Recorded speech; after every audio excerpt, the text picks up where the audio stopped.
Week 7 of the BCFC turning out to be the most important for the Okanagan Sun. Welcome to Sunspots here on Shaw TV. Ryan Waters sitting with head coach Gavin Lake, running back Alex Bradley. We'll talk to Alex about his great game against the Raiders in just a second. But coach, before we talk about the Broncos this weekend, very important matchup, what did you learn from your team last week against the Raiders?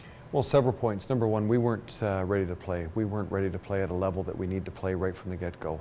You know, you can say it's drops, you can say it's a bad read interception, you can say one guy stepped out of a lane, he should have been in a lane on a kick return, and you could say an early blown coverage. But ultimately what that comes down to is perhaps I did not set the required tone early in what we needed to do. Veterans did not set the tone in what they needed to do, and we needed to collectively find ourselves pretty quick. And 31-0 is quite a hole. What about the run game, though? Finally, you had some success, and the guy next to you had a big part of that. But just talk about what you saw from the run game. Well, several things. We drew attention the week before to the O-line in practice, in meeting, in film. We brought backs in. We all got to look at each other. We all got to just just call each other out on what was happening, what was not happening. So what we did is draw attention to that, take some extra film sessions into that, do some key study of the Raiders fronts, and ultimately decide that we got a number one back, and this guy's certainly deserving of it. The number one back right to your right is Alex Bradley, 184 yards, a touchdown on a 61-yard scamper. When you fumbled early in the football game, and then you had some great success after that, did your mindset change at all? Did something click in your brain and say, you know what, I have to really rebound for this?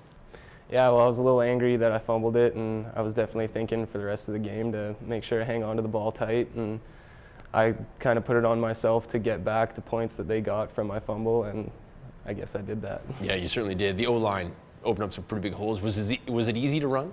Yeah, like they were just blowing holes up. I didn't really even have to do much. There was lots of good downfield blocking. I just had to hit the hole hard and keep trucking to the end zone. Yeah, absolutely. And coach, let's turn your attention now to this weekend. Kamloops Broncos, you're 1-5, they're 1-5. Such a very important game. How are you preparing for that? Well, number one, we got to come out of the gate with some swagger and some moxie, and again, our playbook, attention to detail.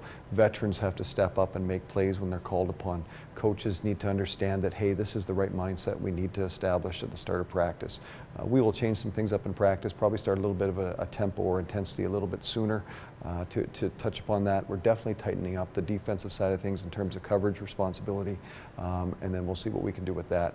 Offensively, if we can carry the rhythm that we had and we just take half of those drops back, that's a different ball game. Guys, thanks for doing this. We'll see you Saturday. Awesome. Running back Alex Bradley, head coach Gavin Lake. Week 7 of the BCFC is this weekend at the Apple Bowl, Saturday afternoon, 2 o'clock. It's the Sun and the Broncos. For Sunspots here on Shaw TV, I'm Ryan Waters.